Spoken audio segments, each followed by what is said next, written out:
So what's wrong? She said, get to the hospital now. So when I got there, I don't know what to say.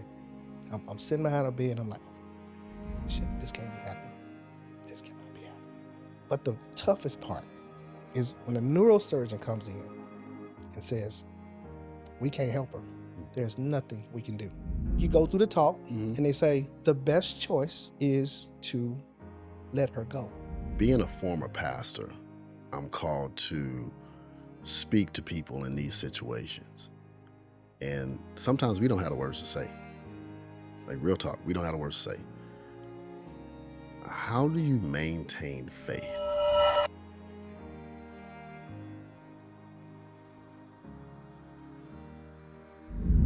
Growing up, my mother used to always say, if it ain't one thing, it's another. And she would say thing. She would mean that there was always something coming around the corner. There was always something to deal with. And the person that we have with us today, he definitely knows how to deal with stuff going on in your life because he truly had to overcome one thing after another. I want to welcome to When All Hell Breaks Loose podcast, my man, Marcus Wilson. Marcus, welcome, man. I'm so excited that you're here. I love chopping it up with you, man. Tell the people a little bit about yourself. Hey, Chris, what's up, man? Glad to be here. What do you want to know about me? Man, just tell them. I mean, just give them the hip hop version, just high level. We don't get into your journey, but just high level right now, a little bit about yourself, because we're going to talk about that other stuff. Obviously, I'm a married man, president and CEO of Intelligence Inc. and founder of Bounce Back. Okay, good deal, man. Now let's just jump into it, man. You know how we talk. I'm excited about this conversation because our conversations are like some of the realest conversations I've had in a long time. And so with your journey, man, you've had to overcome a hell of a lot, right? We talk about all hell breaking loose. This is like, you are the poster boy for all hell breaking loose. Now, some of it was self-induced, right? But, you're the poster boy for all hell breaking loose. And so, you were incarcerated, right? And then you experienced a lot of loss, but you even experienced loss even before that. And so now it's really a redemption story. And I think we focus on that, but I want to first hear about the journey, man, the incarceration, what led you to that, and let's go from there. Well, Chris, starting out, coming from Mississippi, I just didn't see a whole lot, right? I saw educated people, my mom, but she really didn't have anything. We weren't looking for things to eat, but just wasn't the journey I thought about. Yeah. Okay, losing my dad at 32, he got killed. So I'm like, man. So went to the military, did my 4 years, was broke there, and came here to Atlanta. Hung with the wrong crew, and thought I was something I wasn't. When you absorb somebody's identity, when you're a broken kid, you go through those things, right?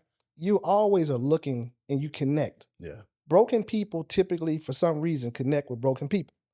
They always say hurt people. Broken people hang around. Birds of a feather flock together. Well, that's what my journey was. Yeah. As a kid that continued to make bad decisions and fail my way through them. So it's like some people talk about you attract what you are, right? And so it's like, and then you can always tell, when people out in the streets or people out in the world, they can always tell somebody broken and they sort of prey on those type of people, right? So, you're in a place, you're broken, you in the wrong crowd, coming back to Atlanta out of the military, broke, trying to make some money, right? And you make some decisions that get you landed in prison, right? So How many years were you sentenced and how many did you do? 7, I did. Well, I got sentenced as a split sentence. Okay. 7 served 5. Okay. I did about a little over 30 months. Okay. All right, when you do that type of time, doesn't matter. Let's just talk about the 7 years in a split sentence. 5 years to be served in prison. That's where your parole is going to come from. Okay. And then the 2 years is when you're out. They're going to give you 2 years, first offender probation, if you have that, to clean your record, which my record could have been clean. But that wasn't my journey. Yeah. So yeah, you was telling me you always was getting in trouble. After you got out, man, and it was by the grace of God, you ain't go back. What was going on? I just did dumb stuff. Yeah. So, okay, take for instance. Again, I'm staying with somebody in their basement. Well, let me go back for a second. I need to give you details. in while I was in prison, I took what is called an electrical apprentice program. Okay. Okay. That's a program that's administered in the prison system. And then when you get out, the job is to try to get you a job somewhere as, like, in my case, a commercial electrician. Mm-hmm. But that's just, at that point, you're just an apprentice. So you got a long way to go before you become a journeyman. But that wasn't my path, right? So it was a temporary holding spot for me. So I staying with Earl Mm-hmm. for about a year. I make my transition to IT because he's in IT, so I'm just following his path. But while I'm going through the studying in IT, I just remember this time of going to work Mm-hmm. at that job. They didn't really like us. Yeah. Yeah. They didn't. We were convicts. That's what we were called back then. Today, you get these pretty words, justice impacted. Mm-hmm. Back then, we were convicts. Yeah. So you're working as an apprentice, right, with an electrician company, and you glossed over a little bit, Earl. Mhm. Tell me about, and that's where you were staying after you got out. Mhm. So tell me about Earl. Was Earl a family member? Was Earl, how did you come across Earl, who really took you in? Earl, I had worked with Earl prior to getting in trouble. Okay. So I had a little job before I got in, right? Mm-hmm. So meeting him was a blessing Mm-hmm. because when you get out of prison and you only got $90 and the clothes on your back, and that's truly all I had. Because when you go to prison, you lose everything. Yeah. My credit's jacked up. I'm broke, and they drop you off at the Greyhound bus station for some reason, and that's it. You get a ticket, and you can stay here, you can go, doesn't matter. That's how the system worked back then, right? Mm-hmm. So I'm just making phone calls. I'm dialing for a place to stay. Remember, I got 72, we've talked about, I got 72 hours to report to the parole office, or guess what? I get a warrant. Wow. It's that simple. Yeah. You don't report, it's a warrant. Mm-hmm. It's an immediate bench warrant. And they're coming looking for you Mm-hmm. because you're an ex-con on the loose. It's different. It's not a speeding ticket, right? You're an ex-con, and they want to find where you are. So that's going to be something where a marshal is looking for you. Mm-hmm. All right. So you have to be very careful about those things. So, you report, and then when you get there, the parole office, they already know you've been through this program. They know I've been through the program, right? So they've already got an assignment for me. Okay. So I'm going to go then get myself together to go to this electrical apprentice job using the training that I had while I was locked up. Mm-hmm. And my career started from there. Now, being out there, I did the crappiest jobs. I don't know if people know when you're in construction, you ever heard of the word tamping? Mm-mm. No. Tamping is when you dig a ditch and you have to bury cable, you're running temporary electrical power, that power is going under. Somebody's using a ditch witch to do it. And then tamping is that like foot that you may see. Yeah. That's that big foot that you might see that's boom, boom, boom, boom, boom. I did those type jobs. The other day, right? man, That's a tamper. Yeah. All right. So I'm doing tamping. I'm doing all the dirty jobs. I'm hanging out the lights. Basically, I'm free labor. Oh, I'm cheap labor because I am getting $750 now. So I'm balling. Yeah. Big balling, right? So this journey is just more of, it's like not one cataclysmic event. It's like death by 1,000 paper cuts, right? Mm-hmm. So I've gone through the loss of a dad. I've gone through prison. I'm now being treated like trash. Yeah. Right? Because nobody likes you. So let's park right here, Mhm. right? Because you and I, we've talked about this a little bit. Absolutely. In that, because a lot of guys go back, right, real quick, and you were close to going back. Yep. And some people may say, well, at least you had a job coming out. At least the system helped you get you on your feet and all this other stuff. But tell me about that job, what it's like, and the struggles that you still had while you're doing the dirty work. You can get a job. It's a myth. People say you can't get a job and get out of prison. You Mhm. can. There are warehouse jobs. Yeah. Every single day. Who wants to work on a warehouse when you've been selling drugs? Mm-hmm. Right? It's a choice that you make. Yeah. Right? It's not, I just couldn't get a job. Do you know how many lawn care services there are? that you can work outside, because you're not going to get a job. Remember, when you get a felony, I cannot get a job in the school system, not the government, not a financial, Mm-hmm. right? No Bank of America, no Chase, no nothing like that, right? So your options are limited. So most times they try to shift you to like a warehouse, and you get stuck doing manual labor for the rest of your life. Yeah. People can't deal with that because you're making $8, $9, $10 an hour. Think about me back then. Yeah. I was making $7.50. The only thing that my saving grace was I was staying in a basement, and I was trying my best to pay him as much as I could, and also buy gas, and also buy food, right? So I can get myself back to work or whatever, and just keep the uniforms, because I definitely didn't have no bunch of clothes, right? So the whole journey is just, it became one problem after another. Yeah, so now I'm hearing like a mind thing, right? Because it's like I'm used to making this type of money selling drugs, right? I'm used to fending for myself, right? And now I got to depend on this man. Now I ain't got no money. I barely got money to eat, right? Let alone really start a life after I've done my time. And so now I'm at a crossroads, right? And correct me if I'm wrong, right? Because this is what I'm hearing. It's like, okay, what am I going to do just to get ahead? You feel like a complete failure. Yeah. You're a man. Yeah. Right? Yeah. Men. What are we? Yeah. Providers. Yeah. There it is. So when you can't provide, you don't feel like a man. Yeah. And you can't even provide for yourself. Absolutely. That's the issue. Yeah. I couldn't even trying to. I remember me and Earl had a conversation, and me and my wife talk about this, right? It's a joke. But I remember dating a girl, and I was in his basement. You know what he said? You should tell her to go home. So what? I hurt my feelings. Yeah. So what do you mean? I'm here with you.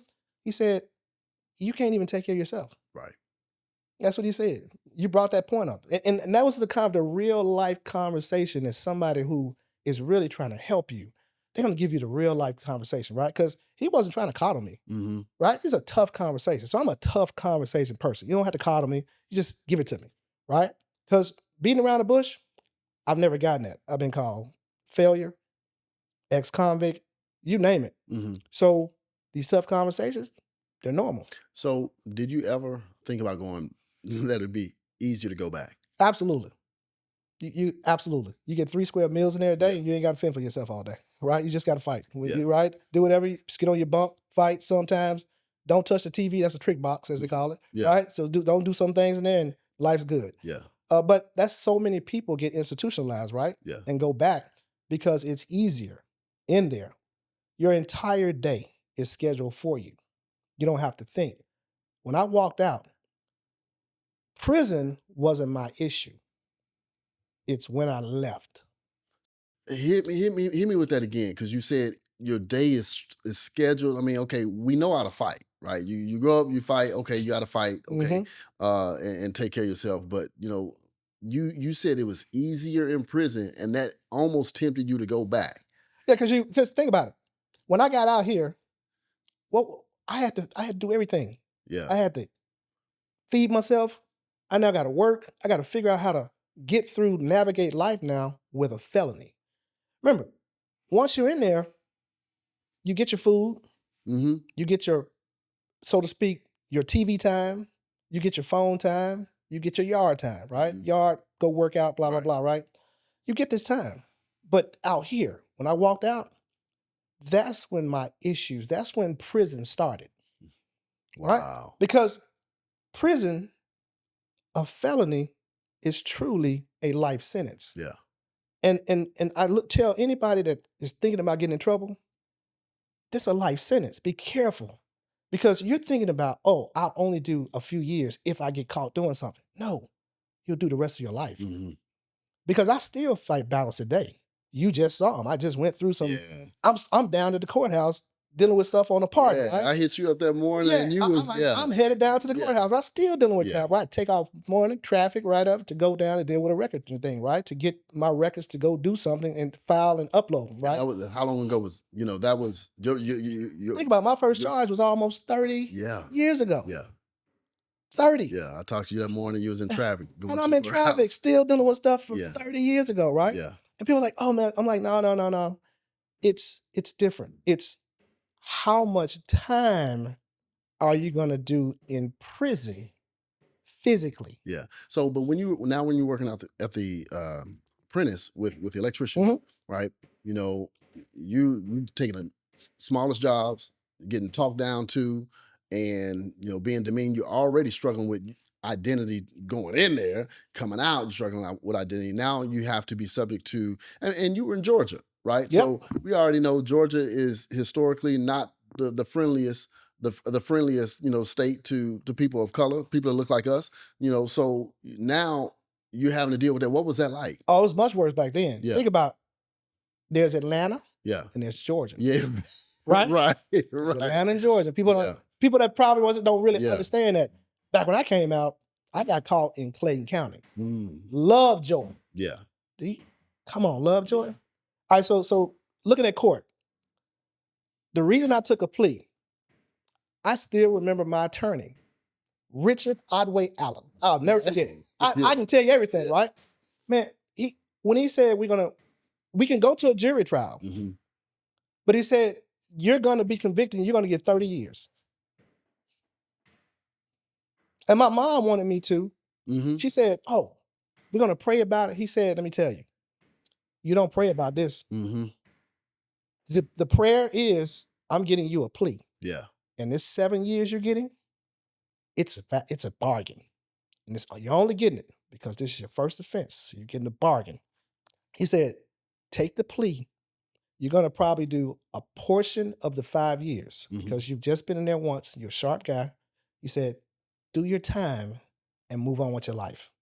Don't take a chance and letting them take your whole life. Mhm. Because he said, if you get convicted, they're going to max your sentence. And that's trafficking cocaine was a 30-year sentence. Wow. Right? 30 year. And he said, you're probably going to do a majority of it. Wow. So this is the information, right? Mhm. So you take the plea, you go in, you do your time. I got selected for this apprentice program because I scored a high test in there, right? That's going through diagnostics. It's a whole system in prison, right? That you got to go through, man. You got to still go through testing and all this stuff, and it's called diagnostics for a reason. And mine was in Jackson, Georgia. Mhm. So Jackson is where maximum security is. Okay. That's where the electric chair was. They called Okay. him Big Sparky back in the day, right? So it's this journey, and remember, I don't really know my pathway. Mhm. I'm just failing through everything. As in, I'm on parole. Mhm. I'm driving. I'm not supposed to be on any type of. I'm not supposed to be drinking, Mhm. right? Because you definitely can't be on drugs because you got to get Test. piss tested Yeah. all the time, right? So I get a DUI, and I'm thinking it's a no-low. So I do it a no-low, right? Mhm. This is on a Saturday night. It was like on Sunday I got bailed out, but on Monday I had to actually call the parole officer. Right. It's the first thing you have to do. And I said, Mr. Johnson, I got in trouble. I got to let you know because I don't want you to find out. And right? So I'm just telling you in advance. He's like, you got to come in.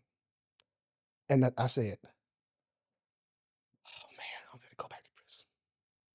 Man, you have messed up. I remember it today. And I said, and he sit me there and he looked at me. He said, you've been reporting on time. He said, I know you're trying. You just did something dumb. I don't want to see you anymore with any trouble. So he lets me walk out. All right? Mhm. First grace. Yeah. First. Hey, look, Yeah. you get me? So, but you don't realize what the DUI is going to do to you in the future. Remember I told you I had a 7-year served 5 sentence, 2 to be served on first offender probation. That means if I finish the parole and I finish the probation, my sentence completely wiped clean. Mm. My whole life changes at that point. Right. My whole life would have changed. Yeah. Not for me. Yeah. Not the journey. I get in trouble. And so I'm going to give you a little bit too. So I'll tell you how that impacted me.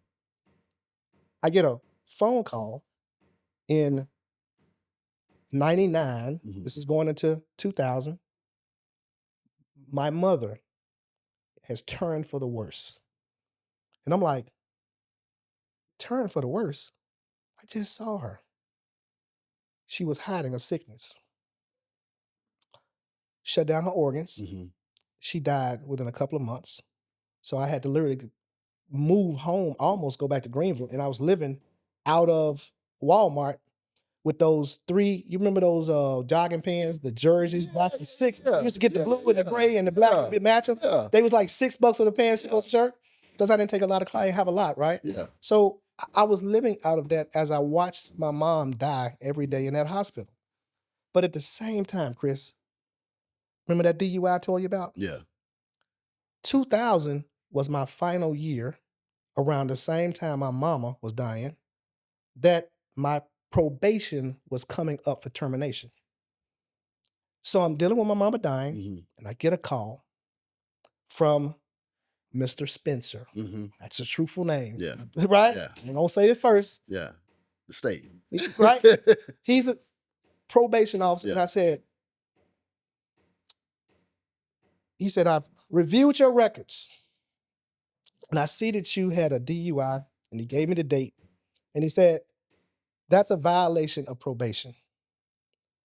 As of now, I'm not sure we're going to terminate your probation or put you back in prison. Mm-hmm.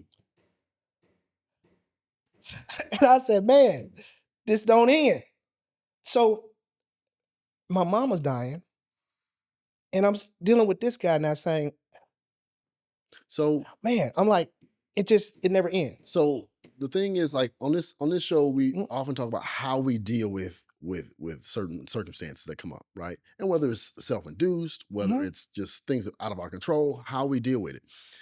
This was not the first time, right? You got back in trouble, right? So you're dealing with all of these different things, right? And you really hadn't been groomed at this point to know how to successfully. You're just dealing with it the way you know how. Any way you can. Yeah, and really almost trying to, just make it lighter on yourself, right? And so I'm looking at your journey, and it's like, this is not the first, because I know your journey. This is not the first time. It's not the last time, right? No. That you got in trouble. So you got in trouble again. And what was that? What was that final time like? Final time? Yeah. I'm in a club and I get to fighting, right? Yeah. Drinking. Yeah. You know how it starts. Yeah. Yeah. And because I had already been in trouble. Remember, once you've been in trouble, you are a troublemaker. Yeah. So if you got a record, it doesn't matter about anybody else. Mm-hmm. Everybody else may go home. You don't. Yeah. Right? So now I got a simple assault charge. Mm. And now I got to go back to it again. Yeah. But now I'm off of probation. Mm-hmm. So this is a new charge, cab counting. And I'm like, man, you just can't get it right. But the judge, I remember him saying one thing. He said, I don't know what your problem is. I see you now working. You're doing good. You're taking care of your kids, because now I got my kids. And he said, if you come in again, he said, against my better judgment, I'm going to give you probation. Mm-hmm. Right? Probation.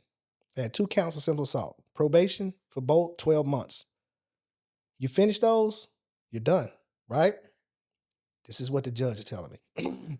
Judge says, but if I see you again, I'm going to give you 10 years. It starts at 10. I said, oh boy. My uncle was sitting behind me. I could hear him gulp. Right? It's like literally. So at that point, I never went back. But the problems of life don't stop. Yeah. Right? Yeah, because you earlier you said prison was easy compared to coming out. Absolutely. Right? But you've also told me before that wasn't the hardest thing that you've had to deal with, right? Mm-hmm. So help me understand, because prison, I mean, that's your whole life is affected, right? It is. And that, by all stretches of imagination, it just seems like it's just one of the most difficult things to contend with. But there's even more. So help me understand the hardest part of your life thus far.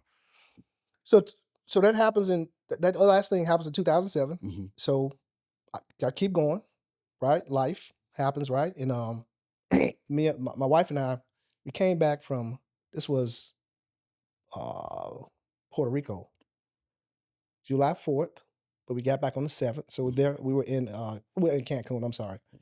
And so in Cancun, and we flew back in on the 7th. It was late when we got in. So we were tired. So we went to bed that night, right? And my phone, because I'm in IT, my phone's on silent. It's flashing, but I can't hear it. It's just lighting up. But her phone starts to buzz.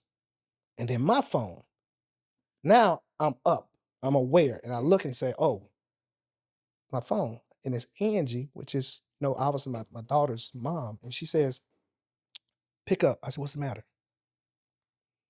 Something's wrong with Kari. And my daughter's name is Shakaria, but it's short, Kari.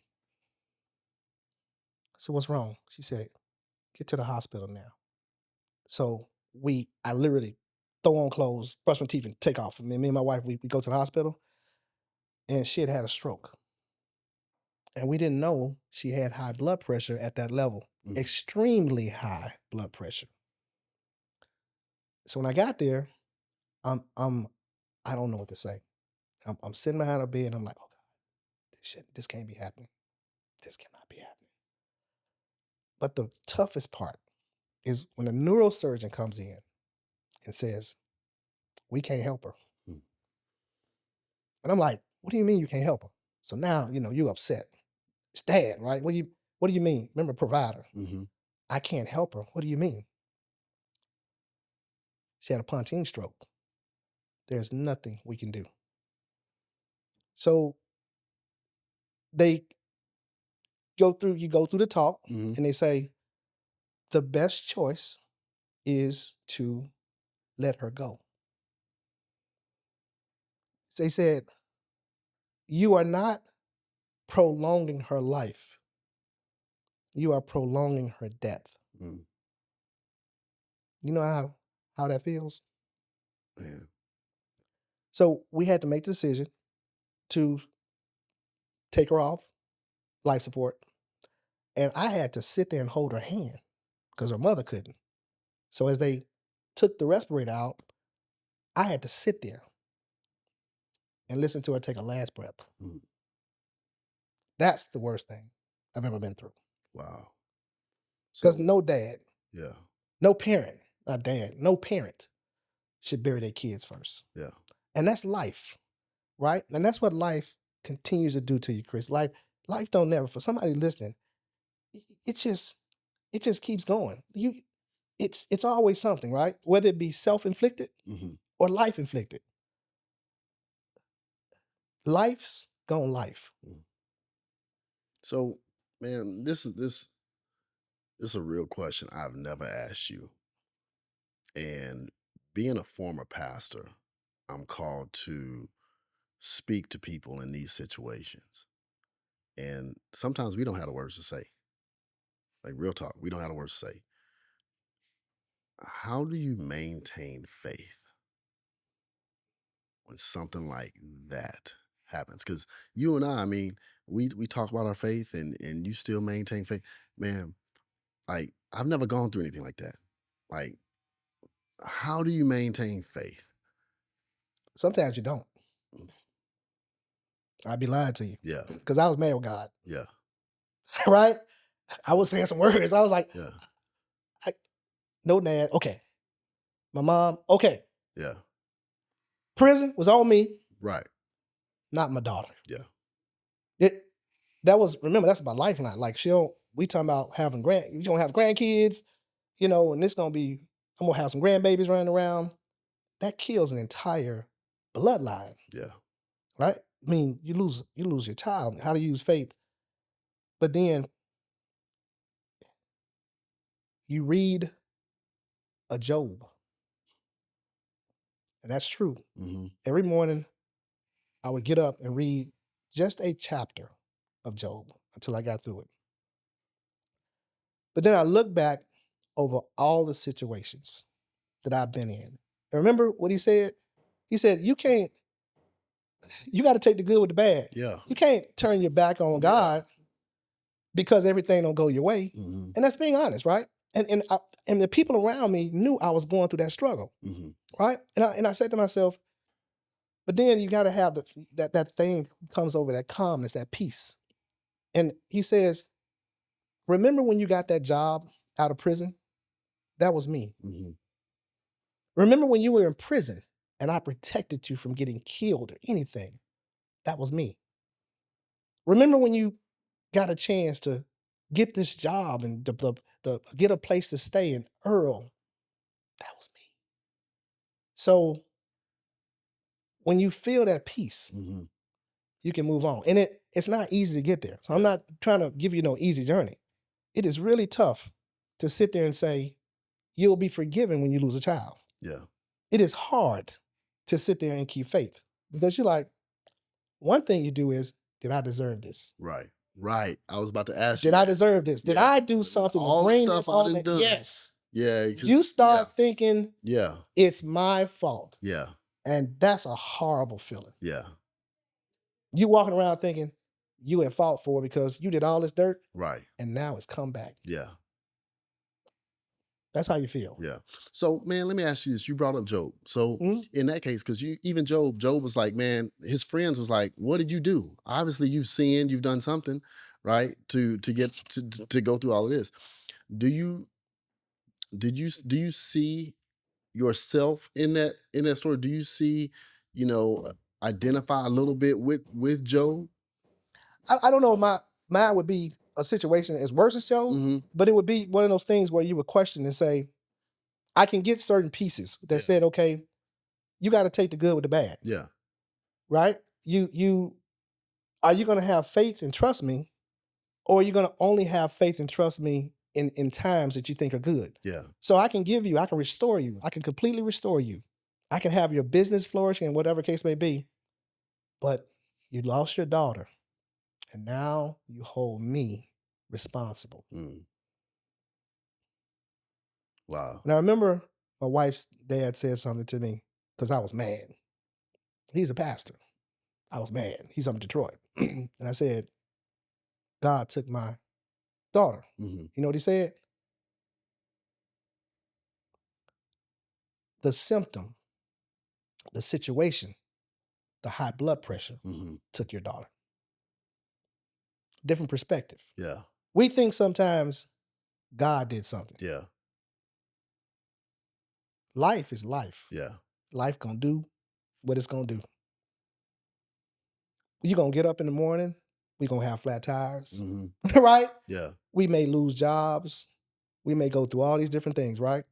Because life's just gonna be life. And that's what I learned.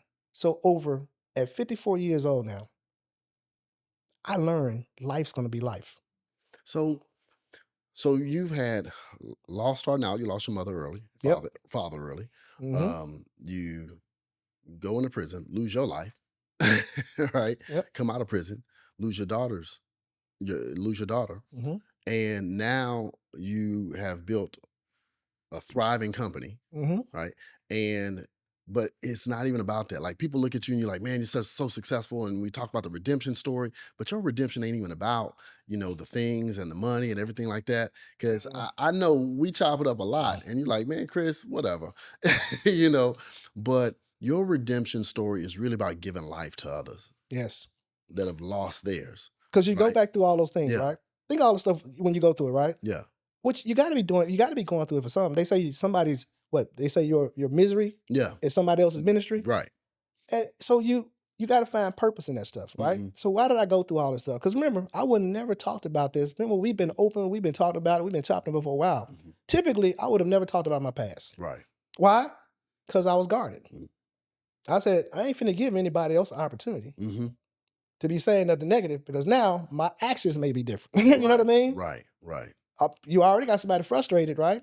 So I'm just going to be quiet and realize that, keep my past to myself. But then you have people in your life, they're ministering to you, like a Donnell, or you would say, hey, ain't about you. Yeah. Ain't about you. Stop trying to make this stuff about you. God allowed you to go through this stuff so you could help other people. Man. Right? God allowed you, restore you. The I remember a pastor said the assumption that is for your consumption when it comes about things like money, right? That's why you give. You give. It should be given to you, right? And I looked and I said, and my thing that I said that time, right? Give because it's already been given unto you. Right. And that's how I look Yeah. at it. So I Yeah. give now only because it's been given to me. Yeah. And it ain't about money. I don't walk around talking about, let me go see today if I can go make more money. Yeah. It's just not about that anymore, right? The chasing coming out of prison, all the things in the journey, not having a place to stay, trying to do simple things like, I wasn't chasing money. I was trying to get a stable place to stay. Yeah. Man, let me Think ask you about it. this. Was there anybody in prison you helped? In prison, helped as what kind of way? So, Mhm. because as you're talking, I'm like, you're a conduit, right? You've been a conduit, and now I see what you do with your life, and it's like you're a conduit for others to experience life in another way. And typically when those things happen, there are themes throughout the life or times throughout their lives, even in the midst of their struggles and their tragedies or whatever the challenges. So I'm wondering if there was anybody that you ministered in a particular way, uplifted in a particular way, maybe even protected in a particular way, in prison, to where that was already about you. Because in your life, and sometimes in our lives, we become who we have to become to survive in that moment. But there's still glimmers of who we are and who God has created us to be in those moments. And I've always seen you as a conduit, man. Thank you. Just, so I, I'm like, that question just kind of, I've never asked it. Was there anybody, man, that you could point to that you may have uplifted in prison or may have helped in prison in any particular way? I'm gonna answer that question, but I'm gonna first say this one thing. I remember you just jarred something. This guy, it was an inmate, and we were in prison together. And he really quiet guy, big guy. Mhm. And I'm like, he comes up to me one day, he says, "Hey, I just want to tell you something." I'm like, "Hey, you know it now. You got it. You watching everybody, right?" He says, "I saw you on the stage one day speaking in front of a lot of people. Then," he says, "I just wanted to tell you that." And he walks off. That was it, right? Shut up, man. That's all he said. Right. He didn't go into detail. He didn't. You got the prison prophet. He didn't say, he said, "Hey, this is what I see one day." Yeah. Right. And I've been on stages speaking in front of people. Yep. That's funny thing, right? Hundreds of thousands of people. Yep. Think about Microsoft, right? Yep. So, yes, in there, I believe that you have, I would say, a protective circle that you build in the prison system. We all need it. Yeah. Because rape goes on, murder goes on. You got to have it. So you band with people. You don't ask any questions, right? One fights, everybody fights. You don't never snitches get stitches. Keep your mouth shut. See no evil, hear no evil, right? Speak no evil. That's how the system works in there. It's a system that's going on. Like it's a system out here, like the church system or the government system, right? Prison. It's called a prison system. There's code in there, right? You got to operate a certain way. So yes, you got guys that's around you. They can't read or write, but they want to write a letter to their mom, and I can write, right? So writing a simple letter for somebody next to you builds a bond. Yeah. Yeah. You think about it. Yeah. I'm writing Yeah. a letter Yeah. to your mother. Yeah. As you tell me what you want me to write, Yeah. you're giving me. I'm having this intimate conversation with my mom, right? Yeah. Or with my child, or with my grandmother, or with my dad. Those are moments. Yeah. Those are major, right? When you move in as crews, right? That's why you see people, you see in the system, you see on the movies, right? There's segments in there, right? You got, okay, they're hanging out with each other, they're hanging out with each other. So it's just a process, right? And again, this whole journey is about not knowing my journey. I never knew my journey. I never knew I was going to build a business. I told you, and I keep putting that whole thing on. I was looking for a stable place to stay. That's how I started out, because I couldn't get no place to stay, right? With a felony, And even today, apartments, Yeah. apartments Yeah. don't want to give you, when you got a record and they see that, they're like, right? No felony thing, right? I just wanted to live a normal life, right? And that has been really hard to do because something always happens. As you say, Yeah. hell always breaks loose, right? Man. Something is going to always. It's life. And if you're trying to figure out to live a life that you think ain't nothing going to happen, I don't know what life you living. So I'm gonna end it right there because you're talking about hell always breaking loose. Something always happens. It's always. And you've taken us through loss, incarceration, loss, but all the while God just hold on to you. And I'm always listening for themes. And man, I know you will continue to rise, but I'm so excited to be on this part of the journey with you because I ain't want to be in prison with you. I'm so excited to be on this part of the journey with you, man, because I see your heart. I see that it's about, man, this man has gone through hell and back, like for real. And I don't have words like to comfort you in those moments. But all I can say is, dog, I'm with you.